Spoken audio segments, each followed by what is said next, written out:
कुछ महीनों पहले सुल्ली डील्स के जरिए मुस्लिम महिलाओं की बोली लगाई गई थी ऑनलाइन।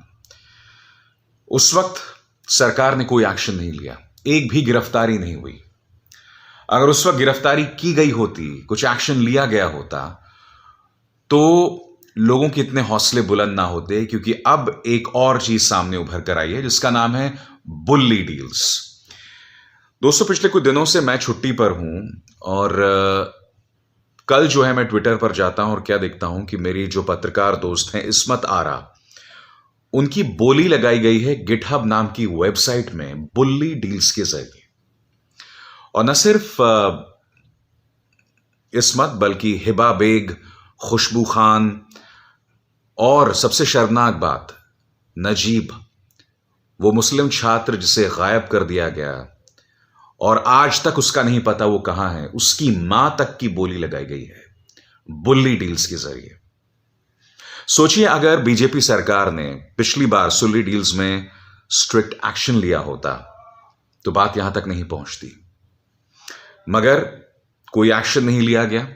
जैसे कि हर बार होता है इस देश में, जब माइनॉरिटीज के साथ कोई भी अत्याचार होता है, कोई भी ज्यादती होती है, तो खामोशी से सरकार तमाशा देखती रहती है। शिवसेना की सांसद प्रियंका चतुर्वेदी ने इस मुद्दे को फिर उठाया जब इस्मत आरा ने ट्वीट किया, पत्रकार इस्मत आरा ने ट्वीट किया और प्रियंका चतुर्वेदी ने कहा कि मैंने आईटी मिनिस्टर अश्विनी वैष्णव को पिछली बार भी कहा था और सरकार से पिछली बार भी कहा था, कोई एक्शन नहीं लिया गया। खाना पूर्ति के लिए अश्विनी वैष्णव का एक बयान सामने उभर कर आ जाता है कि दिल्ली पुलिस एक्शन ले रही है, कार्रवाई करेगी, ये तमाम चीजें। मैं सीधे सवाल पूछना चाहता हूं, क्या मोदी के इस न्यू इंडिया में इस तरह से न सिर्फ माइनॉरिटीज बल्कि माइनॉरिटीज में जो महिलाएं हैं, औरतें हैं, लड़कियां हैं, उनको इस तरह से जलील किया जाएगा?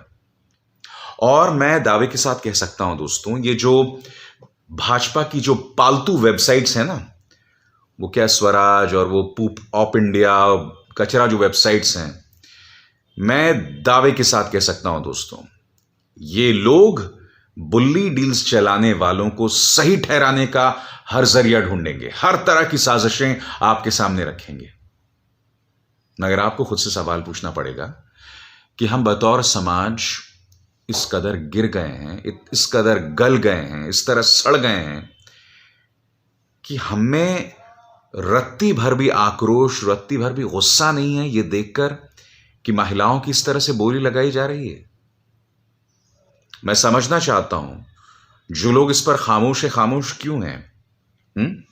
सरकार को तो समझ आता है, क्योंकि सरकार ने स्पष्ट कर दिया है कि उसकी गवर्नेंस में माइनॉरिटीज के लिए कोई जगह नहीं है।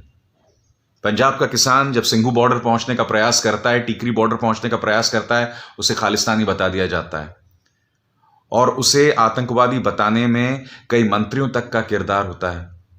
शाहीन बाग में जब आंदोलन होता है तो देश के गृह मंत्री से लेकर अनुराग ठाकुर से लेकर प्रवेश साहिब सिंह से लेकर और वो कौन वाहियात कपिल मिश्रा जो है, वो तमाम लोगों के बयानात देखिए।